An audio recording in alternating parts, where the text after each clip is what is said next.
Men are the prize, the podcast. It is Harvey. I am your host. What's good?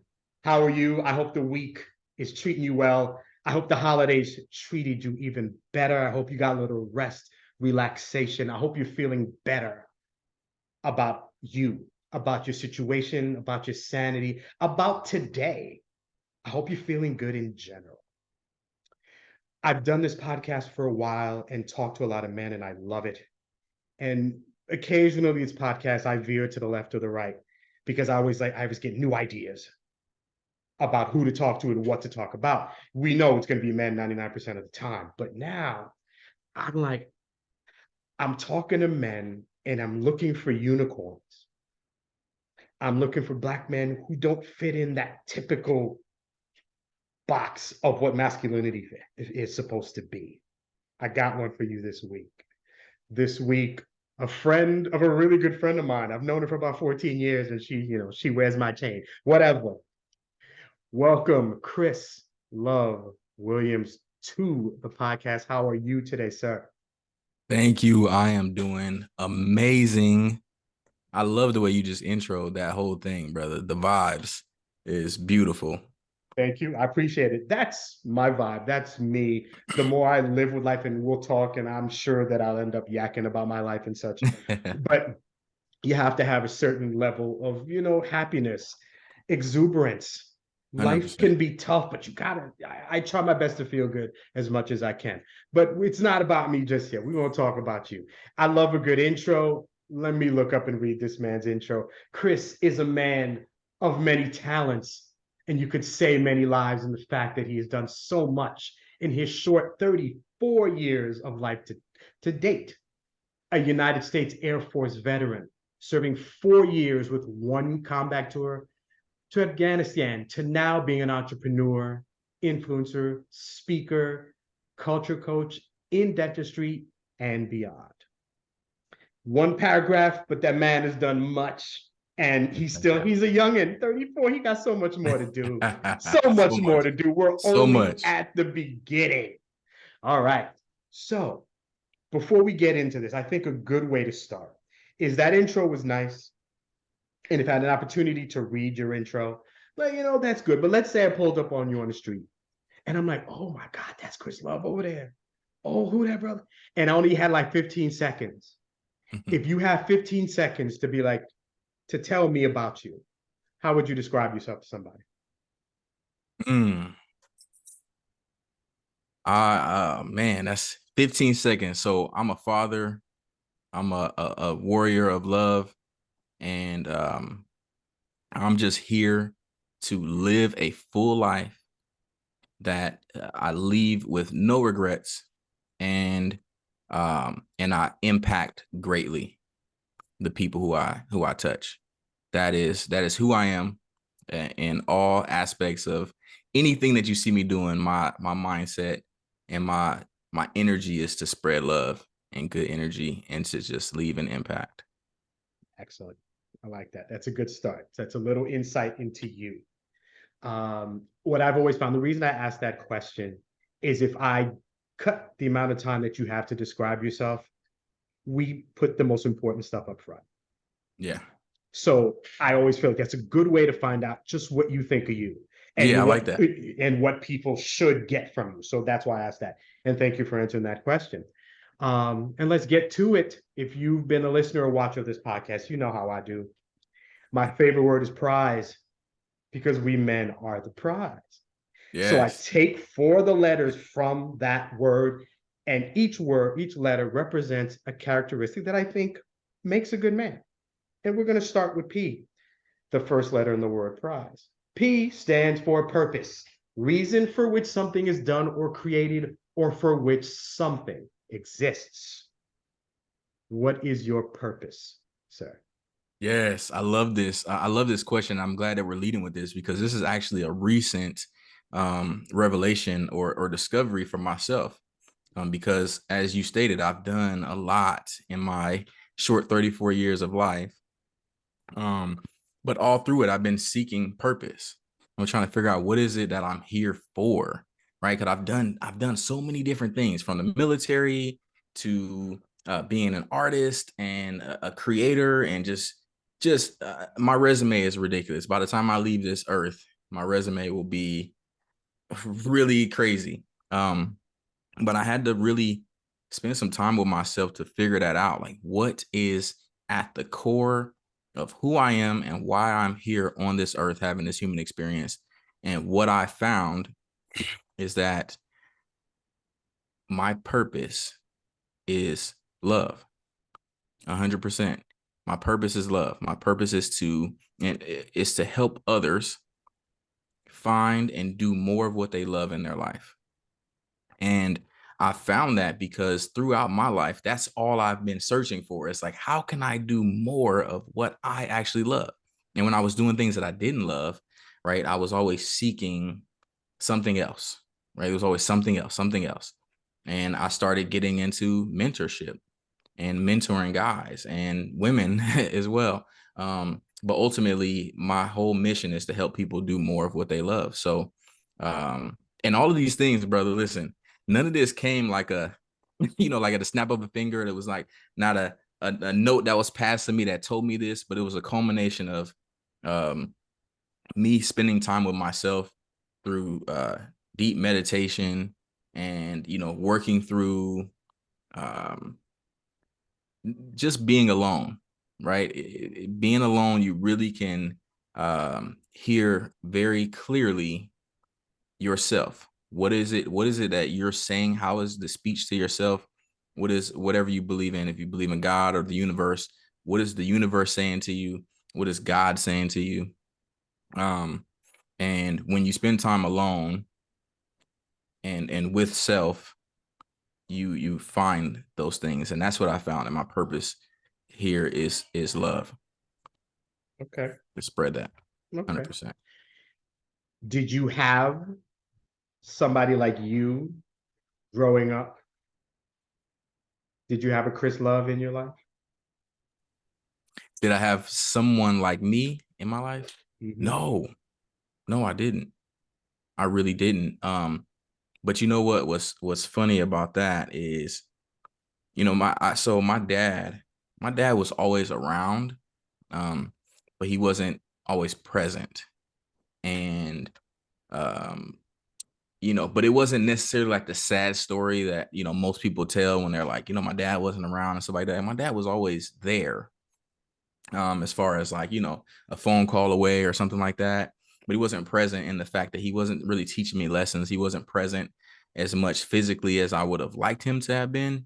But it was never to my detriment, actually, because what I ended up, how I'm designed is I'm an observer and a learner, right? So even when I don't have necessarily representation in one solid form, I use and reference other things, right? Like Will Smith has always been a big, although I know a lot of people probably feel some type of way about him slapping Chris Rock, but Right.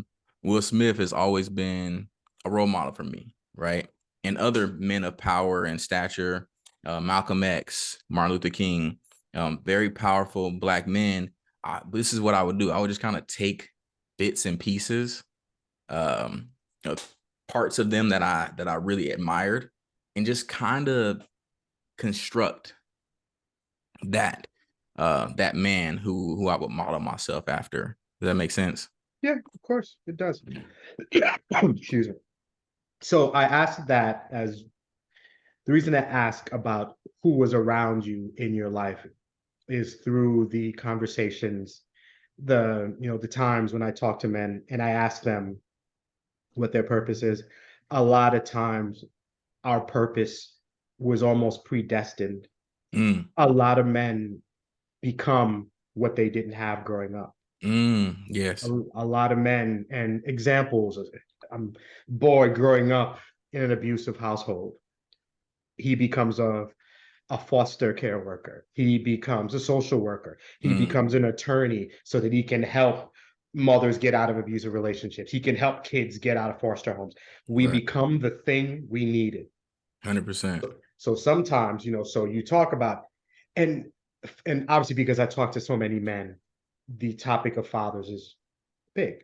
Yeah. And you said things like, and I think we're similar in that my dad he was there, but he wasn't here. Mhm. And if you the distinction, or he was in the house, but he wasn't present, that type of thing. So Mhm. there's a lot of times where we kind of become that thing. I needed that father figure. I needed that person. That's what I'm going to be when I leave. Mhm.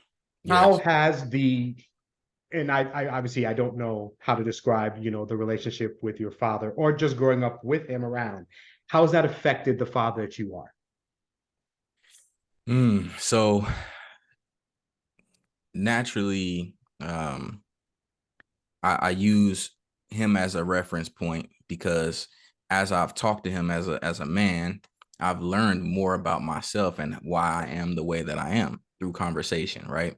And it was so interesting having conversations with him once I got older, because then he would say, I ask him questions. He'll say things about his preferences and his pet peeves and stuff like that, and I'd be like, "Wow, Dad, we're so similar. That's crazy."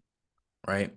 And the more I learned about him, the more it helped me to have clarity in who I was, and it helped me to shape things. And truthfully too, my mom kind of helped as well, because there were certain things like when I went to the military. um she told me when I came to her and told her that I was gonna go, she said, your dad was gonna go, but he was too afraid to go. Right. And I made the opposite decision, right? I decided to go. I grew up in Cali, Southern California, San Bernardino, and there's a lot of, gang affiliations out there, Crips and Bloods. It's real heavy. And then, wars against the Mexicans, Hispanics and stuff, right? So when I was younger, I had the opportunity to be gang affiliated, right? But I made a different decision. So it was really cool to basically use the relationship and my knowledge of my father to make different decisions, because what I felt like was that my dad was not a bad man. He just made bad decisions in his life. So when I was able to look at his life and mine congruently, where I could just, kind of see like, okay, we're being faced with similar situations, and I have the genetic makeup of him, right? I could be a young father. I could be a gang affiliate. I could decide not to pursue things that make me a little scared, right? But could challenge me and make me better, right? So instead of making the choices that he made, I made the opposite decisions. And I think that was really good for me. Okay. But I yeah, hear and I you. and I look at even being a father. There was when I look back at, like, to your point, when I look back at what I didn't have, um, and I know now through self-awareness what I needed as a child, it helps me to show up for my kids the way I needed my father, uh, or anyone for that matter, to show up for me, right? But the cool thing about it, and I say this all the time to people, is when you have kids, they are little versions of you. Like, you literally just rip a little piece of you off, and this little human is created, right, from Mhm. you. So they're gonna have a lot of your characteristics, aside from your looks. They're gonna have a lot of things that they just come standard standard equipped with, right? Mhm. And if you spend time learning yourself and developing yourself, then you can really guide them. But you always have to remember that they are still individuals, and they still have their own experiences that they go through that shape them. But you guide them because they have your foundation, right? So Feel you. When I talk to fathers, parents in general, and I've said this, so if you've listened or watched this podcast, you've heard me say it before, but it to me, it fits. Like, good friends will tell you how you are, your kids will show you who I you are. love that. Yes, 100%. It's the benefit of kids that they're yours, you can love them, but they bring a real, genuine level of honesty that you Hmm. can't even be mad about. Yeah. Because kids, I mean, they're not there to hurt you, but they also don't have this barrier of, I don't want to hurt your feelings. And when I watch my kids, how do your kids handle dilemma, problems, conflict? That's how you handle conflict. That's how you handle bad situations. Somebody's being rude to you. How do you respond? Your kid did that. That's what you did, and that's what they saw. Yeah. Like kids are very much there. We don't get a manual on how to raise kids, but kids are a manual on how to be a better person because Yeah. they show you you're good and they show you the things that you can improve. Yeah. So it's always interesting as a that I mean, I want to be a good person, but the better my kids are, the better I am. Because that means I think I did a pretty good job, right? Yeah. That's 100%. that's that's how I always take it. Do you speak differently to your kids because of what your mission is about spreading love and helping people find it? Is there a different way that you, daddy, talk to your kids because of your mission with the public? Yes. 100%. So, and it's, and truthfully, because, it's critical to know your purpose is, how you move every day through everything in your life, right? It's not just your stage presence, right? It's not just who you show up as, when it's time to perform, when the lights are on and the cameras are on. So when I talk to my kids, and this is so funny, they actually prefer the way I speak to them than their mom. Okay.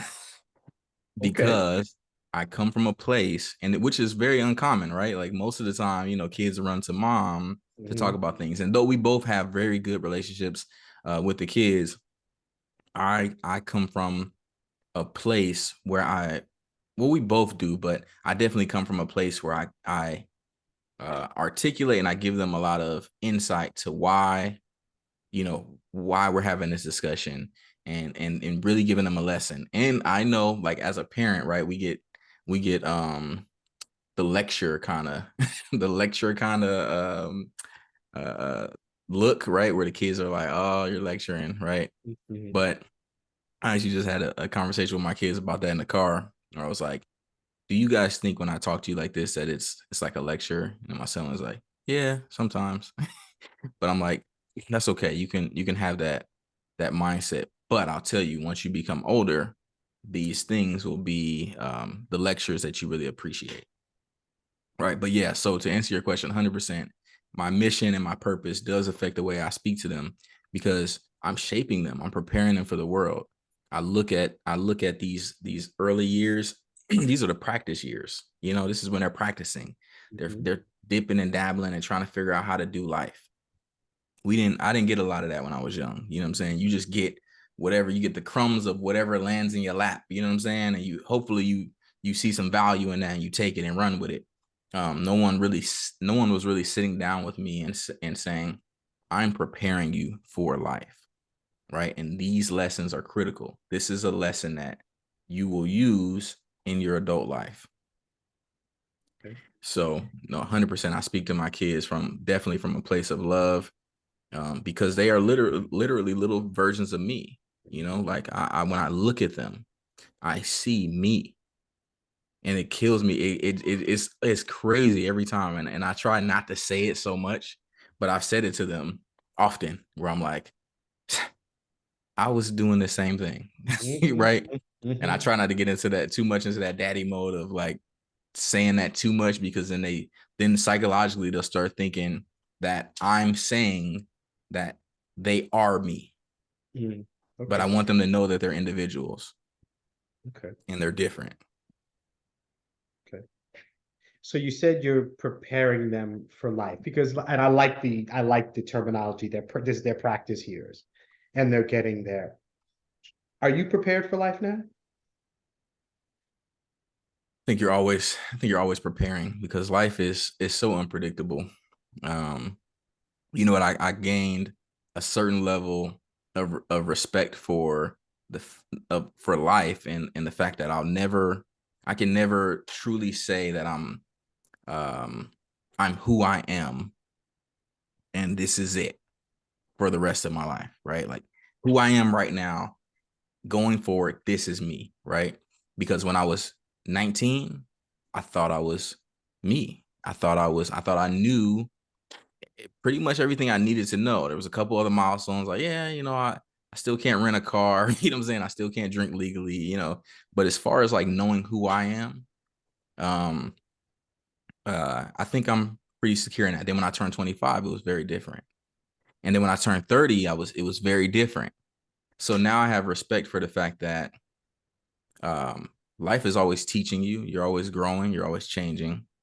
And, when I'm 35, I'm 34 now. When I'm 35, I may have a completely different a new version of me. I may have some new vocabulary that I'm using. I may be in a different lane in my life. When I turn 40, it might be a whole nother shift again, right? So I just have respect for the fact, um, and I say this often, I am forever a student of life and a teacher of my experiences. But I am not done yet until I'm no longer breathing, right? I'm not done growing and I'm not done changing. I hear that. I hear that. Let's move to the next letter in the word prize. That letter is R. The word is resilience, the capacity to recover quickly from difficulties, toughness. So, can you think of something that's happened in your life, some situation where you discovered you had resilience that you didn't know you had? Yes. So first off, you see this logo here. I'm in dentistry. So, um, but before that, right, what prepared me to be able to handle that was my military experience. Um, Going from high school to basic training, they really basic training for any branch of the military will shake your shit up, okay, and will break you down to nothing, and then you will have to be rebuilt, redesigned. You know what I'm saying? You have to gain your confidence again. You have to gain yourself again, right? So going through basic training and then straight into tech school, which is when you learn about your job, and then you get into your base, and then you go on a deployment, right, to a hot zone. What we call a hot zone is like a place where there's active insurgency or terrorists and people who are against you, right? You go to a place like that, that type of resilience is different. You know what I'm saying? You really are in a place where it's like, this could be a place that breaks me, you know what I'm saying, that takes me out the game. um so being able to do that and come out unscathed and actually see combat and come back whole is something that really gives you a different perspective on life and a different perspective on what it means to be challenged mentally and physically. And then I went into hygiene school, dental hygiene school, right? College. This very competitive program where that was the most difficult thing that I did in my life, 100%. Um, and I think it was mainly, and I speak about this on my YouTube channel and stuff, and to people whenever I'm speaking, but it was the most difficult part of my life and thing that I've done because I was balancing school, my work life, my relationship, and then my social life. Um, and it was just very difficult. It was very difficult to balance all of those things when school is taking up so much of your bandwidth and you literally have nothing really to give, to to anything that is, outside of that. So it's very like you're kind of pouring from an empty cup a lot of the time. So um, the military and hygiene school definitely um, are the staple parts of my resilience, the resilience in my journey. Dental school was more difficult, a dental hygiene school was more difficult than your military run? 100%. Yes. Okay. It's because like when you're going through military trainings and stuff, right? Like, there's an element of you need to succeed in this. But you're still being kind of guided through, right? But when you're in your civilian life, you don't always have all the support that you need in every aspect, right? Like I was having challenges with work, like I'm trying to make sure that I'm making enough money, but I'm also trying to keep this job while I'm not able to work full time. But I have to provide as a husband, and having kids at that time, I needed to provide for my family while maintaining good grades and learning a whole new skill set about, teeth and instrumentation and, things like that. And then still trying to keep your sanity and maintain a social life when you're broke as fuck, right? So there's a lot that goes into it. And truthfully, a lot of people don't understand that fully unless you've been through it yourself in some facet. If you've had to still maintain, your household while learning in an environment where you don't have, like, you're literally learning from 7:30 in the morning until 5:30, which is the time that you would have to go to work and provide for your family, Mhm. right? But instead you're in class, you're in school, and instead of making money, you're fighting tooth and nail to make a grade. And then when you get out of school, where are you going? To work or home to study, right?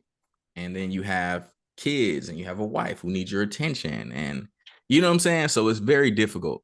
The military, to me, in retrospect, was easy in comparison because all I had to do was be able-minded and able-bodied and make it through each day, right? But I was being paid no matter what I was going through physically. Every first and the 15th, my check was hidden and it was the same.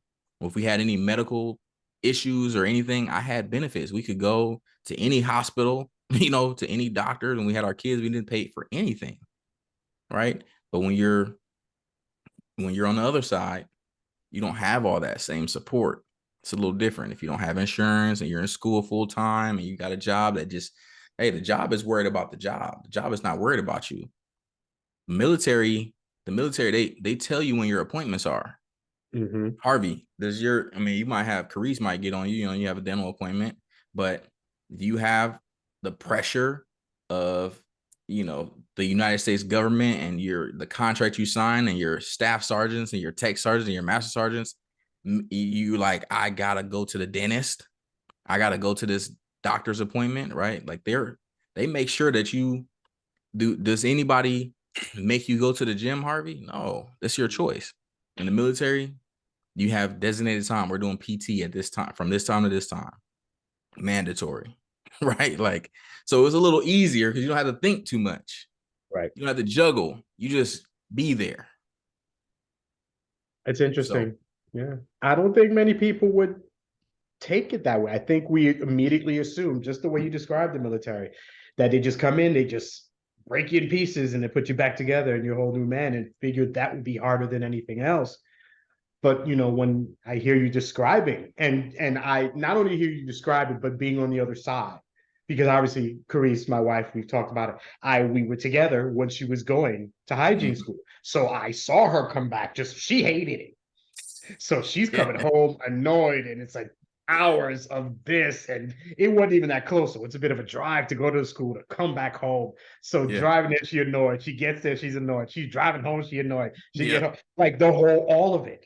yeah, And obviously it leads to something else, because then you become a hygienist and you do well and all that stuff. right. But what I wanted to ask you is, because right before we were talking, I was looking into it. And unless these numbers have changed a little bit, maybe they have, but 98% of hygienists are women. Yes, yeah. So what was it about hygiene that was Mm. like, you know what? After I have gone into combat, I've done military. Now I want to do something even harder, and I want to go to hygiene school. What's the mindset of that? How did you get there? Yeah, man. So first off, I didn't know that it was going to be as challenging as it was once I was in it. But I actually have a YouTube video on this where I talk about the story of how I became a hygienist. After I got out of the military, I I knew I was like 23, 24 years old, and I knew that, okay, now I'm a civilian. Okay. I am now starting my life as a civilian. And I knew that there were people that are far beyond my age, right? Like in their 30s and their 40s, that present time right now are not doing things that they love and are not in a place that they want to be. Okay. This was literally my thought. And I said, okay, so I need to, I know that at some point in time, these 30 and 40-year-olds were 23 and 24 years old and were making a decision about what direction they wanted to go in life if they weren't already on the path, right? They were trying to figure it out. And most people go through a phase of not making decisions and committing to them. They just make a lot of decisions that are like, I think I want to try this. Maybe I want to do this. Maybe I'm going to do that. And they never fully commit to anything that's going to substantially change their life and put them in a better position. So for me, I was very keen on what do I want my life to look like in the next 5 years. So I did the whole 5-year plan. I took out a literal piece of paper and a pen, and I wrote out different careers that I was interested in. So I had things on there like artist, because I'm an artist. So animator, tattoo artist, actor. I've done some acting and modeling and stuff like that. I was interested in being a dentist. I always thought that was pretty cool. And I put dental hygienist on my list as a stepping stone career to becoming a dentist, because I was like, if I become a dental hygienist, that'll benefit me once I'm applying, to dental school, because they'll be like, oh, you were already a hygienist, right? So I figured that'd up my chances. And so I really couldn't make a decision, Harvey. I was kind of stuck because it was like, this was a big decision. I'm like, whatever I decide, and I already I had my mind set that whatever it was that I chose, I was going to see it through no matter what. Okay. Right. So I wrote the different careers, the different salaries, and how long it would take for me to get to each one. Like, what's the average time that it would take and what I would have to do, right? How many years of schooling doing this, and then how many years of maybe externing or interning or whatever, right? So I have all this stuff down on my paper, and I couldn't make a decision. Dentist was looking really good, but I knew that it was going to be a lot of schooling. So it was just like, I just really couldn't make a decision in that moment. So I did what most people do when they're just trying to kill some time in today's day and age. I just hopped on Facebook and started scrolling. So as soon as I clicked the Facebook app on my phone, the first thing that popped up on the feed was this girl that I went to high school with, her dental hygiene license. That was literally the first thing that popped up. And I never see her post, Harvey. I've never really seen her pop up on my feed. But when I saw that hygiene license, it was literally like a sign to me. It felt like this is the direction, because that was on my list. And so at that moment, I said, all right, this was going to be. And I felt very confident and clear that this was the direction I was going to go. So then I started that process. Okay. Sometimes just a sign, sometimes kismet, something happens to say, you know what? This is what you need to do. I And that's love good. that you said that word, brother. First of all, I love the word kismet. Okay. I love that word. I heard that I'm a word connoisseur, so I love when I hear interesting words that I've never heard before and I don't know what they mean. Right. Now, obviously, sometimes you can know what they mean through context, right? But Right. I remember this lady said that word to me. She was like, "Oh, this was kismet." We were having a great conversation. She was like, "This was such a kismet conversation. This was such a kismet meeting," and I was like, "What? What is that?" And I looked it up, or actually, I asked her, and she was like, "It's an Arabic word that means meant to be." And I was like, "Oh my God, I love that word." So the fact that you just threw that word out there, all just haphazardly, you just threw it in there like it's nothing. Just rolls off the tongue, brother. That college degree comes in line every once in a while. Yeah, So I love it. all right, we're gonna skip the I. We're gonna come back to that. We're gonna go to the next letter in the word prize. That letter is Z. The word is zeal. Zeal is enthusiastic devotion. Mm, So taking family out, which would be your kids, significant other, family, stuff like that, and the current work that you do with helping people, however, whatever you do in dentistry, as a speaker, and all things that you do. If we put those things aside for a moment, aside from those things, what are you enthusiastically devoted to right now? self-development, 100%, 100%. Like that is something that I've recognized will always be a part of my life. No matter what I'm doing, I'll always be trying to be better, to learn myself more, learn how to be a better communicator, a better listener, um, understanding people, understanding this world that we're in, like just learning and developing myself in general is what I'll always have. It will always be the zealous part of what I do. 100%. I love the word zeal. It's my favorite word in the prize thing because I feel like it carries weight for me. Because when I talk to men, zeal, something that we truly love, something that excites us, Hmm. for men, it's a rarity. There are very few things aside from the easy stuff. My kid, he Yeah. scored his first goal in soccer. That excites Yeah. me. Or I just got married, things like that. But what gets you going? Yeah. What do you wake up in the morning to do? Yeah. What do you love? And it's easy to say job and to say family, but do you have something for you?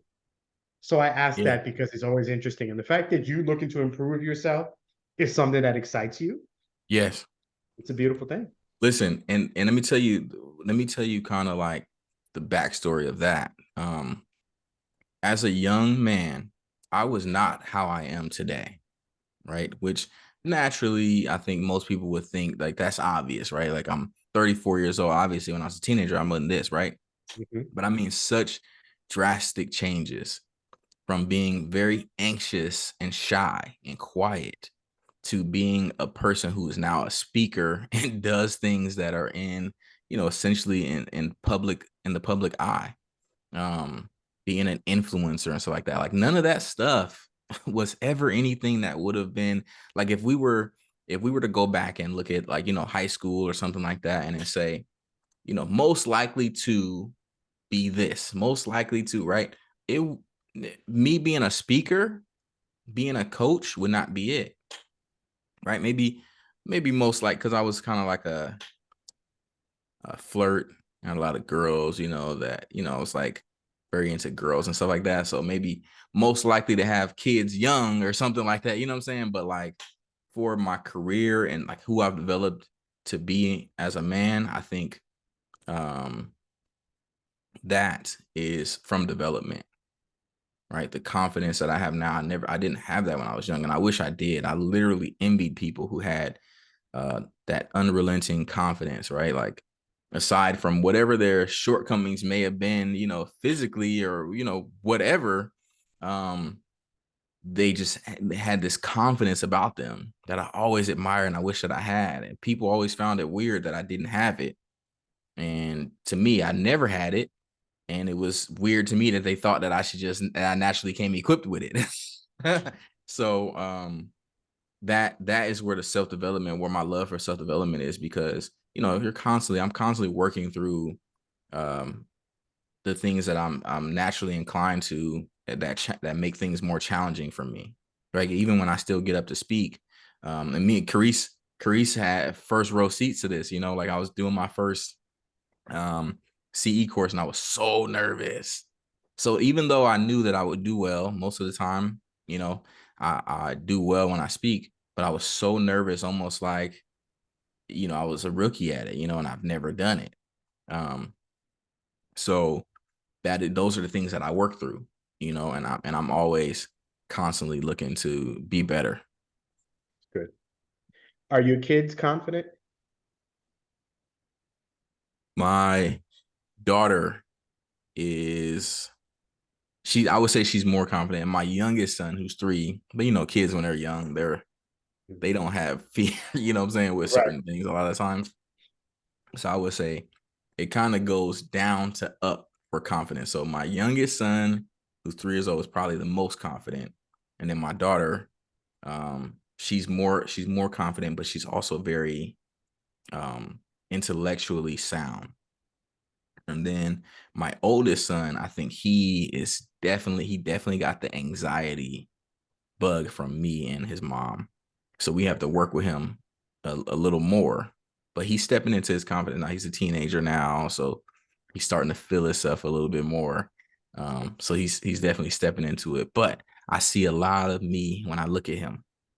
So I'm confident that he'll be confident. We just gotta allow him his time to grow and Okay. develop. Okay. Excuse me. The next letter in the word prize is E, and the word is expectation. Mm, A strong belief that something will happen or be the case in the future. You just turned 34. Happy belated.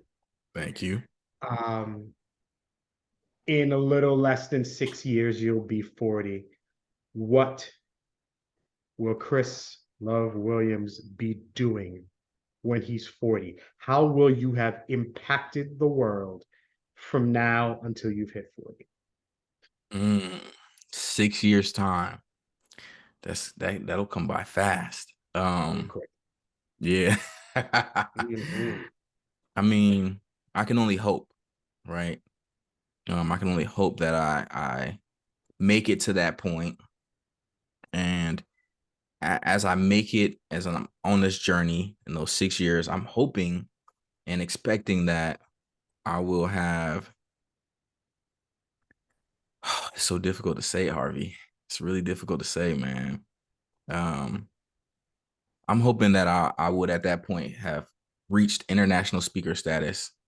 Um, I will hope that I have multiple successfully running businesses that don't require me to really be a part of them, like day to day. I love to check in and kind of tap the handle there and make sure the water keeps flowing. Um, but some real estate properties. I hope to be kind of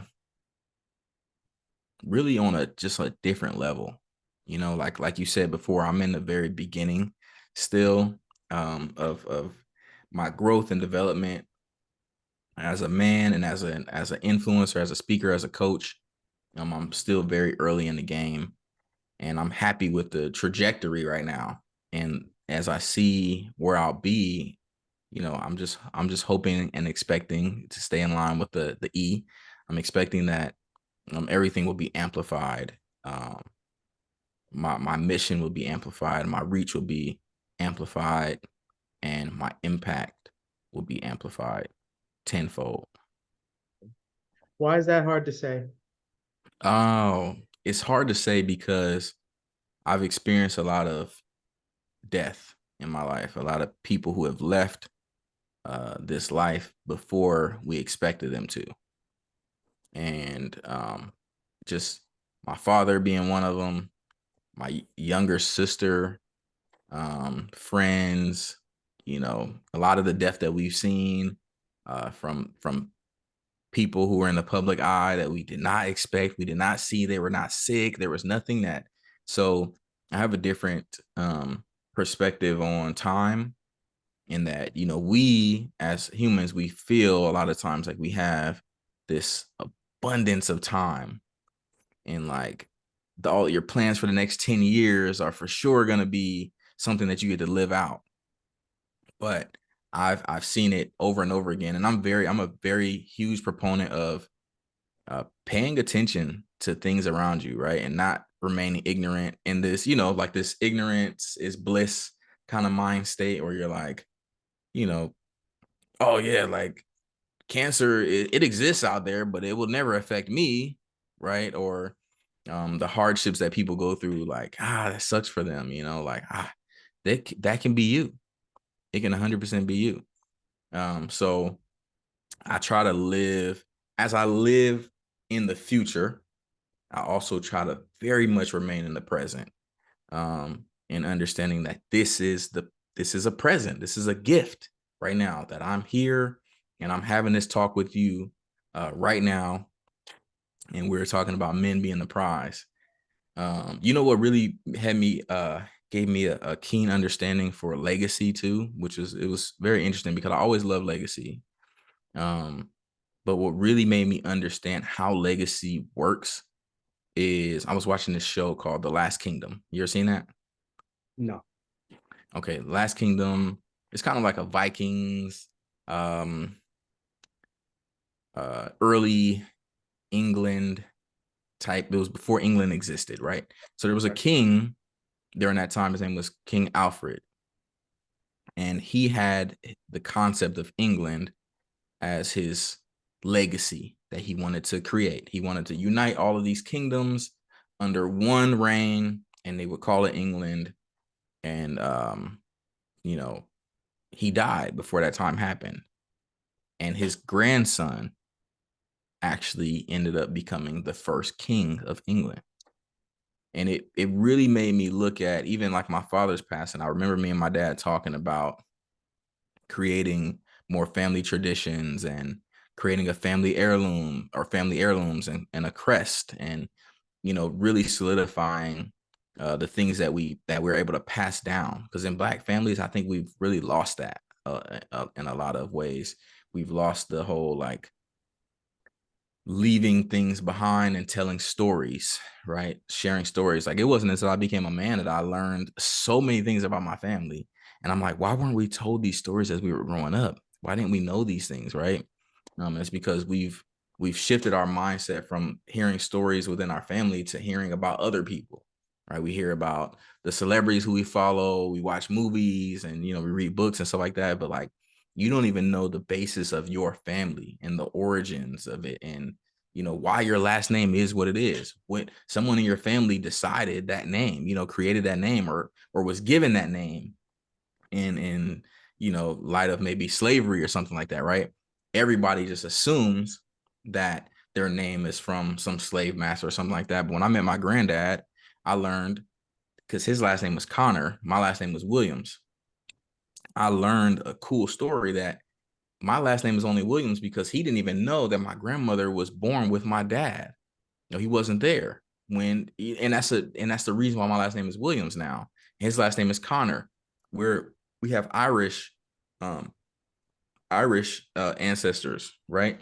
That came over, and it was Connors at first, and they dropped the S off to sound more American, so it was Connor. And it's just like those little things, right? So all of this legacy is super important. And I kind of lost my train of thought what we were talking about. I kind of Oh, feel like I went off on a tangent there, but you good. You were talking about time, and a yeah. while back I had a discussion with just another guy I was talking to, and we got into this. We have an I have Zari's 18-year-old son, and you get these conversations, and we talk about time management. Hmm. So you talk time management. It's, what, you got a job, you going to college, you got to be able to get all this stuff done. You need to accomplish things with the limited amount of time that you have, and you have to organize yourself to get all these things done. And that's when I think of time management, when I hear that term, that's what I associate it with. But talking to this man, he was like, he sees time management as something different. For him, the idea that I'm gonna go to sleep and I don't know for sure that I'm about to wake up to. Hmm. I need to manage the time that I have right now. Yes. I need to manage my opportunities, my time, anything, because I don't know if I'm going to be able to do what I want to, because I may not be here tomorrow. So I may be that king who wanted to start England, but who didn't know that maybe 5, 10 years he would perish and not be able to start something. So maybe I want to start that business. And I'm like, you know what? I'll start in the new year. Well, guess what, brother? You may not be here in the new year. Right. You may not get to do the things that you want. So when I hear time management, I take it more as it's carpe diem. It's, I need to accomplish what I want right now Yes. and not wait for it. Time waits for no one, right? Yes. The present. That's what they say. The present is a gift. it. You're here now. You want to do that business now. There's our girl you want to talk to. Go talk to her now. Now. All these things that you want to do now is the time. And it requires courage. Hmm. It requires drive. It requires vulnerability to just go and sometimes throw your heart on a plate and hope somebody doesn't stab it. And you Yeah. just go and do something. And that's how we have to live life. And if you Yes. love life like the way you talk about it, if you love life enough to risk your heart sometimes, in the end, you'll get what you want. Yeah. Sometimes Yeah. you gotta step out there. Yeah. And it's scary. The scariest things won't be physically painful, but Man. they'll just mess with your heart, man. They'll mess with Yeah. your And your soul, mind. And your mess with mind. your mind. Exactly. Yeah. But if you never try, you'll never know. 100%. That's the way it is. And in those We're moments, you have to create these totems for yourself. You have to create these things that bring you back to a space, right? That you've constructed. You construct these totem. You construct these moments where, in your mind, when you have those fearful moments, when you're gripped by fear, it literally got you, right? You have to you have to be able to work your way out of that because you have all the control, right? Because it's you doing it to you. So right. you can let the grip you like, it's choking me. And then you have Mm-hmm. to realize it's me. Mm-hmm. I'm choking me and Mm-hmm. let go and experience life Mm-hmm. and experience it. Go at it. Say, listen, I love my life. I love myself. And I want to experience this life while I'm here in every way that is physically possible for me. So when I have my moments when I'm afraid to step on stage, and I'm not necessarily afraid, like I just can't do it, right? But I have my anxiety or my anxiousness about it, and I'm just a little nervous because I want to perform well. At the very least, I just tell myself, I want this experience, right? Because what it's gonna do is, one, I recognize it's not gonna kill me. I'm not gonna die from it. I always go, that's the worst thing, like fear, things that scare you. The worst thing that can happen to you when you're fearful is that you can die. That's the worst thing. Like, you don't want to get on this roller coaster because you're afraid you might die, Right. right? You don't want to do something that's scary because you're afraid it might kill you. When you recognize and you just do a quick account of what you're gonna do, you say, me doing this is not gonna kill me. So then that means I'll survive. That means that I'll learn something from this. It means that I'll be better, right? Like, so all the time, whenever you have those moments, I coach myself all the time through fearful moments. Anything that I'm going to try for the first time that's new, I just coach myself through it. Like, hey, you're gonna get some experience. Hey, you might suck. You might suck at this. It's okay. It's the ugly, rough draft that allows you to get to the final draft. Yes, sir. Yes, sir. That's a good point. I like that phrasing. That rough draft that leads to the successful completion, the Yes. final thing. The struggle here versus what you hand in are always two different things. Yeah. It's true. And it's very much the same thing as growing up in general. And the ugly 17 or 18 or 19-year-old guy that we are now versus the 34-year-old man that we present to the world now is a completely different person. Way different, right? My rough draft was rough. Yeah, it's rough, but that just means that you're so much smoother now, bro. Yeah, That's what 100%. it is. Yeah. Yep. And there's nothing wrong with that. I prefer a man who's been through some shit Yeah. versus the man who had it easy because he's not going to be able to handle a little tough. Sometimes that plan, you have to make a right turn because something didn't go the way you wanted to, and not everybody can handle it. Right. And that's an important part of living life is being able to handle when things don't go the way we want them to. When plans change, when situations change, when problems arise, do you step up or do you shrink down? Yeah. Right. Big part of being a man. The last letter in the word prize, it is I. And it doesn't represent a person, it represents the man I'm speaking to. So We take the shackles of being a significant other, influencer, speaker, Black man, best friend, employee, all these things that we carry with us. We put that all aside. When it is just you at your core, nobody else, who are you? Um, I'm a spirit that is here to enjoy this human experience 100%.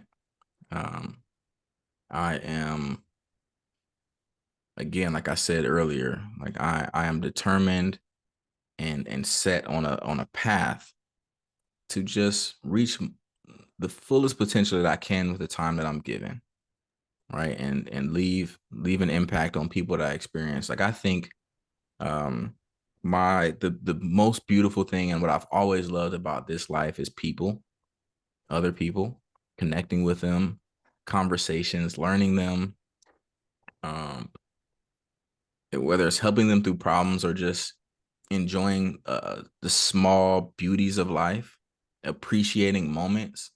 um I think that I am just a spirit that is here to literally enjoy this life and impact other spirits to recognize themselves, um, as we're here in this life. You know, there's a lot of people that are out here and they're very unsure of self, right? They're not aware, and they're kind of just what people would consider sheep, right? They would consider sheep that are just moving with the herd, and they don't know what, why we're moving in this direction, why we're going this way, why are we being herded by this shepherd or whatever, right? But they're just going with it. And you have the outliers, the people who can see, who are sitting at the top of the hill, and they're like, oh, you don't even know your potential. You don't even know that there's so much more to the world, and you can decide which direction you go. If you want to continue going in that direction that you're being led, or if you want to go another, it's all your choice. And my goal in life and who I am is to connect with more of those people, because when you connect with those people who are open and they know inside, they know that they have more to them. They know that they're here to do more. They just don't know what it is yet. When you get a chance to connect with them, coach them, help them, talk to them, love on them, right? The moment of telling somebody that you see them, I see you, right? I see you, you're a beautiful spirit. I see you for who you truly are. Um, and I want to help you to live a life that you want to live. Those moments are just beautiful and priceless. And yeah, I could go on and on about this because it's like such a, such a thing that's at my core, like it means a lot to me. But that's who I am. That is who I am truly. Anybody who's ever spent time with me and we've been able to connect in that way, would tell you that that is exactly who I am. Good. And the sign of a good friend, mentor, coach is very much the desire of wanting to see people improve and succeed and propel themselves to higher heights and to do better than they did yesterday. And Yeah. when you're legitimately happy to see someone else's success, that's, I think a lot of us like to see people happy, but very few people like to see people's journey to happiness. There's a difference. And I Yeah. think that's what it is for you. And I'd say for me, I like to see people. I don't like regression. I like progression. I Yeah. like to see you step. You were struggling and now you're here. And not only have you succeeded, but there's a glow. There's a difference to a person who is living as Yeah. opposed to surviving. There's a real difference. So I feel you. It's like there's a glow off of you when you're even talking about it. There's a difference way when you're speaking about it. And I agree entirely. I love to see success in people. And I love people who have similar mindset. Let's make people better. Let's help them. Yeah. Sometimes what you need is a tap in the right direction Yeah. or just a positive word in the ear. Brother, you Yeah, got this. It was just, man. it's only a matter of time, right? Yeah, Yeah. Harvey, let me tell you this. Have you read The Alchemist? No, I haven't actually. Oh my goodness, bro. Okay, so you got to read The Alchemist. Your listeners, read The Alchemist. I'm going to tell you guys this part in the story that I thought was so beautiful and so cool. So the entire book is really good, and interestingly, the main character is a shepherd. Okay. Okay. um, but the shepherd boy, he is sitting on a bench and he's reading a book, and there's an old man sitting on the bench as well. And the old man asks him, "What are you reading?" And he tells him the name of the book. The boy tells the old man the name of the book, and then the old man is like, "Oh, I'm familiar. I've read that." I'm going to tell you that it doesn't end well, right? Kind of spoils it a little bit for him. And the boy is now intrigued by who this guy is and why is he talking to me. And he asks him, "Who are you? And like, what is your name?" Right? And he tells him, he's like, "My name is King." I can't remember exactly what his name was. He says, "I'm King such and such." Mhm. And he says, "More importantly, I'll tell you what it is that I do."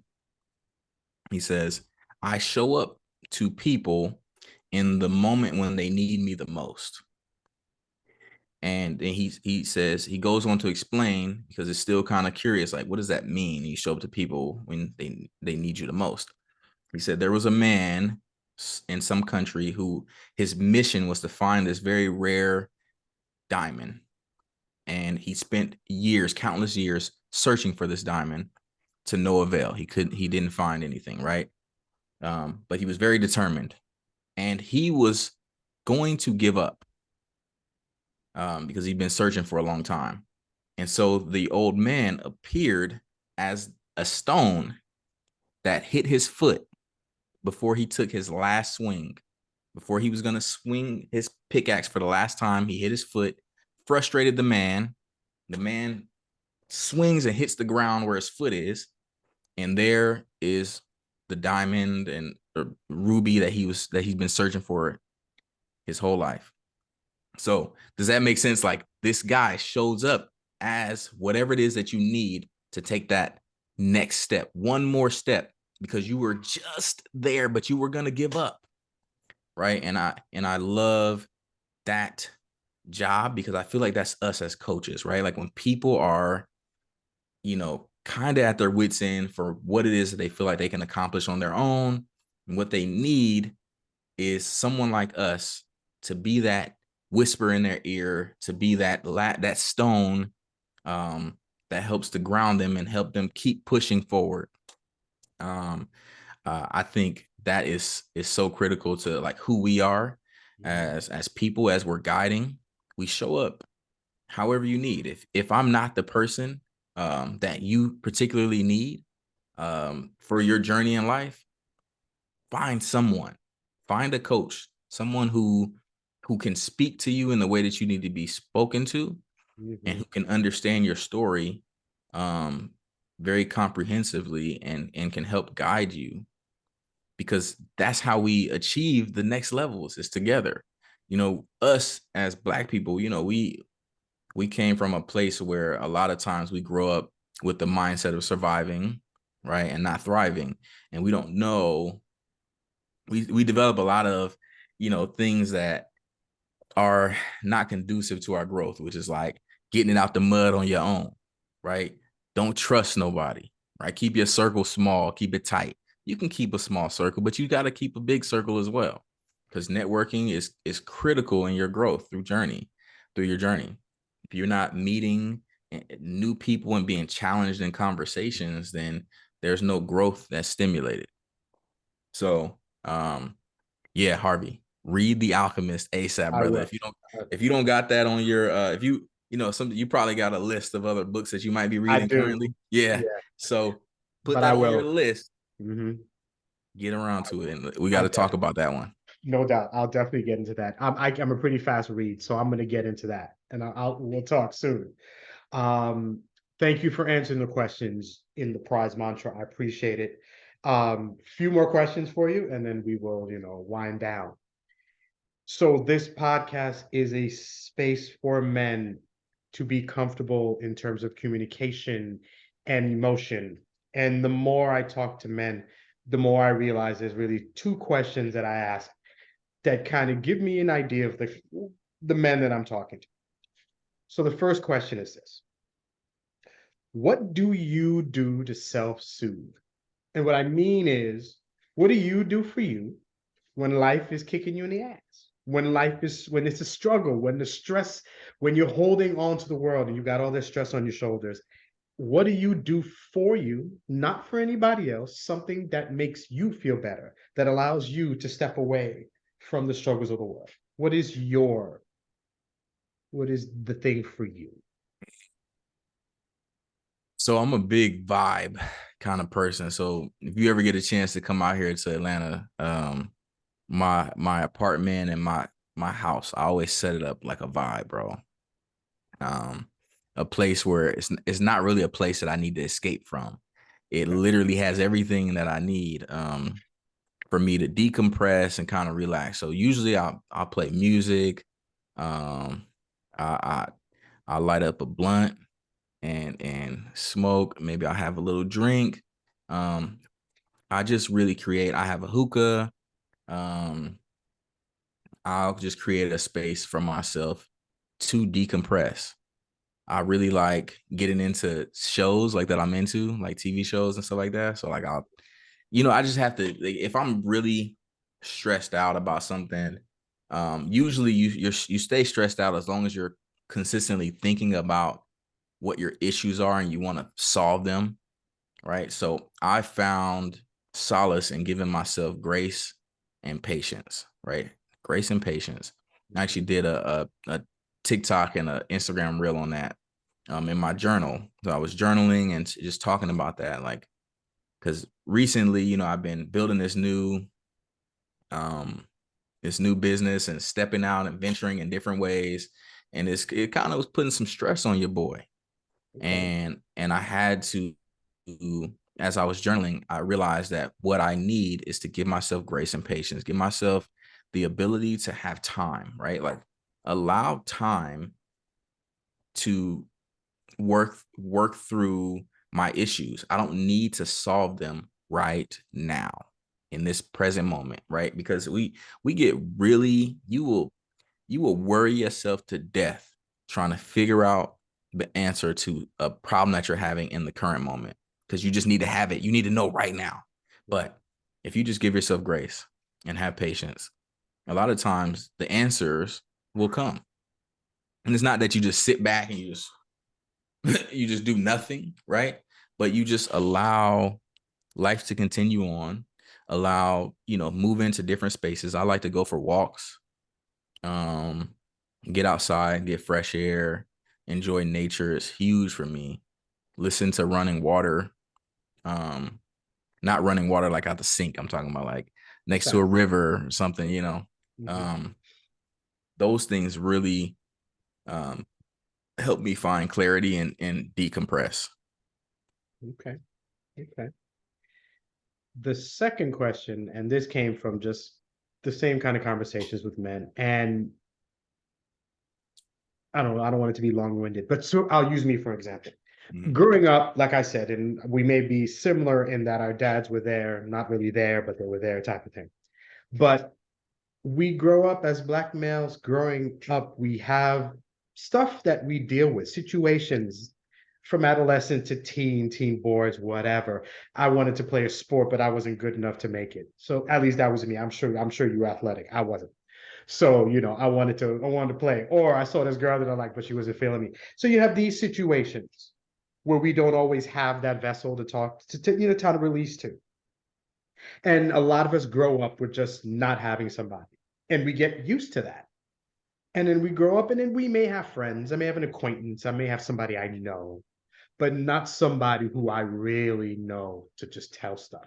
So, do you have a friend? Do you have a person right now where if you did some dumb shit, like stupid, that you could call and be like, yo, I don't even know what I was thinking.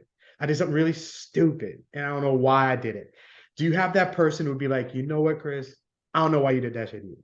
That was dumb as hell. But they would listen to you. They would be that safe space for you to get it all out. And then when that conversation was done, you were good. Do you have a person who is safe enough and it can't be who? So let's put family aside because family, they take that kind of conversation different than a friend. Do you have that guy in your life who you could call right now? I did this. He would do what we guys do and be like, yeah, Chris, I was stupid. But then he would be supportive of you and you'd feel good about it when it was done. Yeah. Yeah. 100%. I do. Yeah. My best friend, Terrence. If we're talking about a guy, because I have a female friend who is like that as well. So I have a female and a guy friend who I could call. I consider them both best friends. I can call about anything.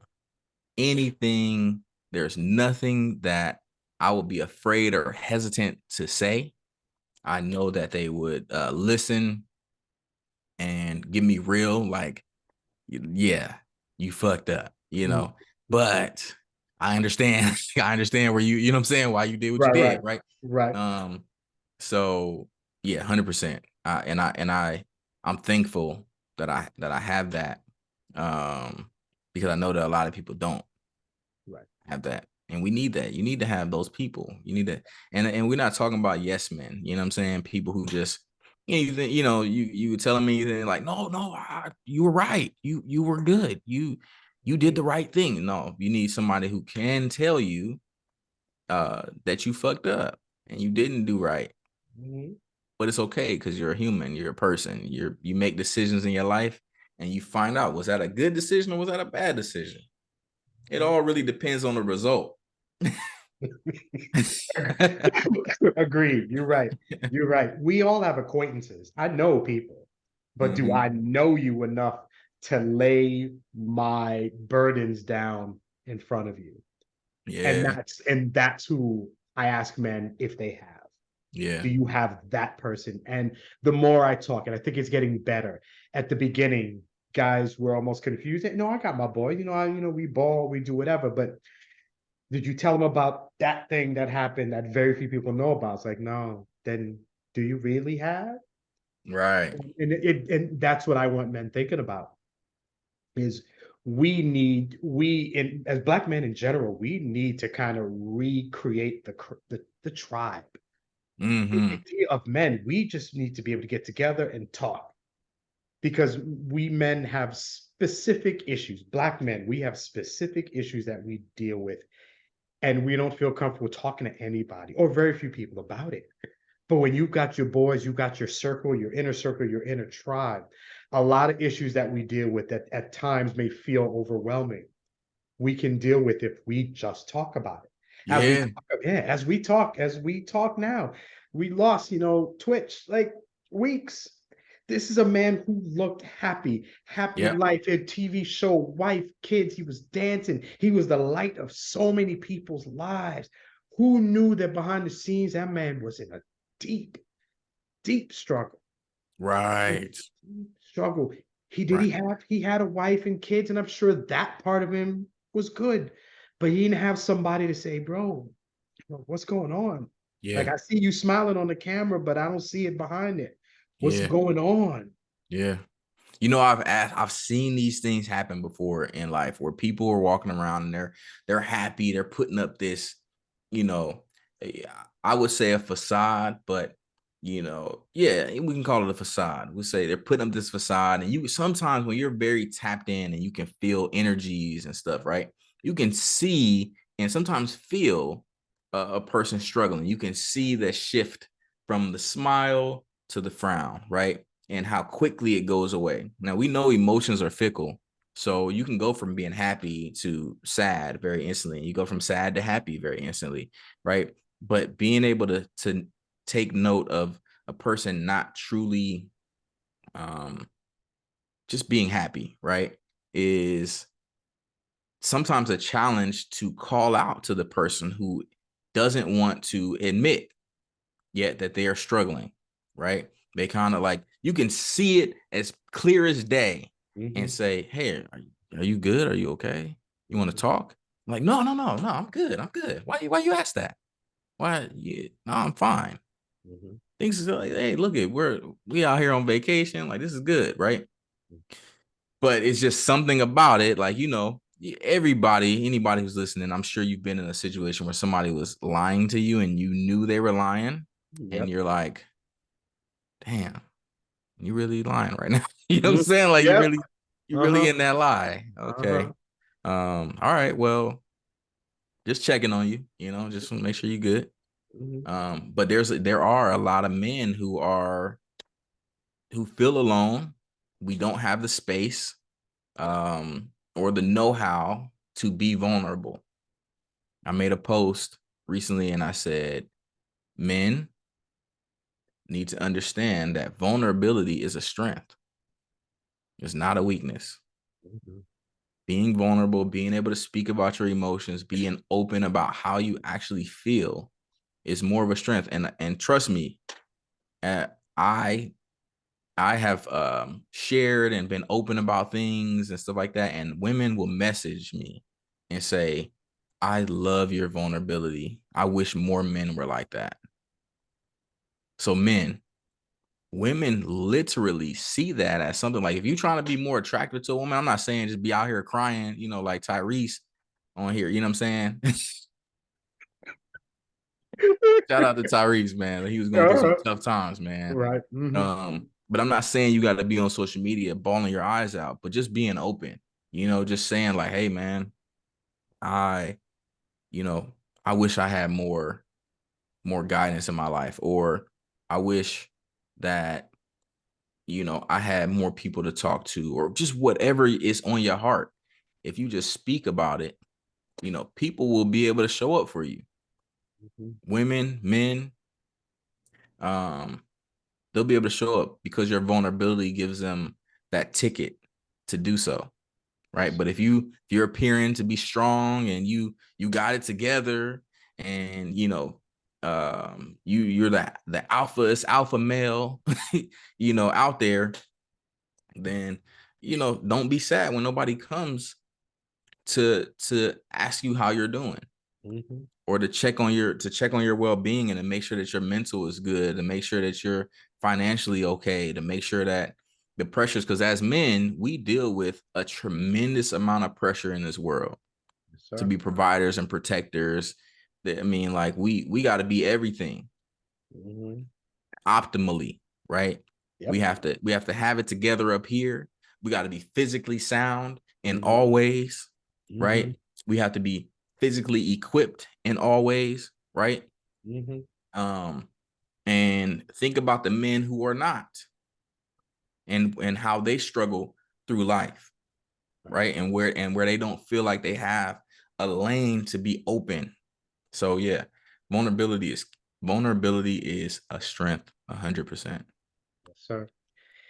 Yes, it's a thing that I mention as much as possible all the time. Opening up, it's hard to do. We were talking about just taking that step and doing something that can scare you, something that can be difficult.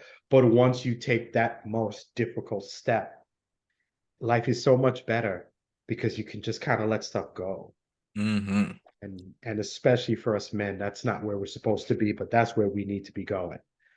So I appreciate that. Brother, this was a fantastic conversation. I'm so glad we got to talk. Where can people, you mentioned that you got a YouTube channel, but where can people find you social media wise? YouTube, tell me everything, and it'll all be in episode notes. But where can people find you if they look? Okay, so first off, Instagram is just Chris Love, just Chris Love. Okay. So that's JustChrislove. On YouTube is Chris Love. On Facebook, I go by Chris Williams. And on TikTok, it is also just Chris Love. Okay. So yeah, you guys can find me there. Connect with me. I am very open and willing to have conversation with anyone who feels like they want to converse, or if you just want to follow just to know what I'm up to and what's going on in my life. I welcome you and I'll follow you back. Awesome. Excellent. I know you've got some potentially big things coming up in the new year and such. So when we get closer to those, if you have space to speak, I'll certainly talk with you again so we can promote the big moves that are being made. Yeah. But okay. One last thing, because I said at the beginning that I wanted to speak to unicorns, and you happen to be one because of your journey into being a dental hygienist. If I'm a male and I want to be a dental hygienist, give me some words of advice, some words of wisdom. Why is this something that I want to get into? What did you get out of it that you think others would get out of it that they would appreciate? Oh man, yeah. So great question. So being in dental hygiene as a minority, as a like double minority, right? It's a female dominated career field. And if you're a black man and you're considering this, you off top are a double minority. Dentistry is an industry filled with so many opportunities. One, because there's not a lot of us in this space. And then two, there's just a lot of innovation that happens here. You come out of school being paid very well for the fact that you go to school for 2.5 years. You can come out making 40 an hour and up. Um, there's an abundance of opportunities to work. Uh, Actually, even more so now after COVID, a lot of people left the industry. Um, just in pursuit of different things. I think that's across the board in on all industries. I think a lot of people left their industries to pursue things that they were more passionate about, or just to try something else in this next chapter of life. um so as a man, if you want to come into dentistry, I would say definitely connect with me. There's a lot to learn about the industry. There's a lot happening, and there's a lot of opportunities for you if you just want to be in a place where you can be financially comfortable and then flexible as well. I know you've got to see that, Harvey, Mhm. with Carice, being a hygienist and then becoming a myofunctional therapist, and having her own practice and things like that. Like it just affords you so many amazing opportunities to really grow and expand yourself in so many different ways. I think a lot of people look for careers like this where you can be considered a high level professional, but also be able to fuel other passions that you have in life, and it not really detract from um, what you do as a career, and then what you're building as your passion, your business or whatever, right? So I think, um, if you're a male who's looking to get into dentistry, specifically as a hygienist, um, I think that it is an awesome opportunity for you to really grow and expand yourself, for sure. That was one of the things. I mean, look at everything that I've gotten to do is because of me making the decision to come into dentistry. um, Speaking on stages, being sponsored by big brands like Crest and Oral-B, um, gaining sponsorship by startup companies that are making huge impacts in dentistry. And it's been amazing. I've been able to go on tour, like on a tour bus, like I was a freaking rock star, bro. Like, and I'm in dentistry. You know what I'm saying? Like I'm in Right. dentistry. I was on a tour bus traveling to different schools, handing out money. I went to my school that I went to and handed out money. Um, Speaking at these schools and inspiring the students, and then emceeing at events. Like we're throwing launch parties and or renting out the House of Blues in Chicago. And like, bro, I'm Mhm. emceeing this event in the House of Blues. You know what I'm saying? Like Oh, okay. fire stuff, bro. Mhm. So dentistry definitely has a lot to offer, and it's really still in a lot of ways in its infancy. There's a lot of changes and shifts that are happening in this industry. And if you're looking to get into it, now's a good time, and even in the next couple of years, it'll still be a good time. Excellent. Thank you so much for all that information. Like I said, his information will be in the episode notes. Follow him everywhere. Um, like I said, fantastic conversation, an absolute pleasure to speak with you. Um, I want to say thank you to you.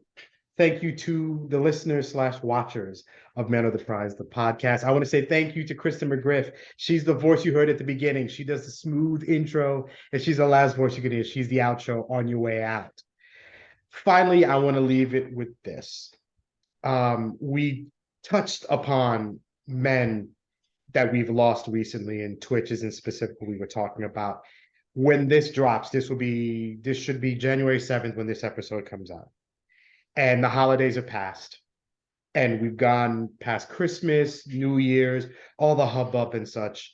And I want you as a man or whomever's listening to take some time and appreciate life for what it is and for what you get to live, and appreciate the people around you, the people who love, value, need you. There's a person who's waiting for you today, whose life is going to be better because you called, because you texted, because you walked in their room. Make sure you never, ever forget how important you are. And you never forget that you are a man and you are the prize. And you are Thank the you. prize, baby. I love it. Thank you so much for listening and watching. I'll see you next week. Have a damn good week. Don't forget who you are, and don't let anybody tell you different. You know who you are. Be well.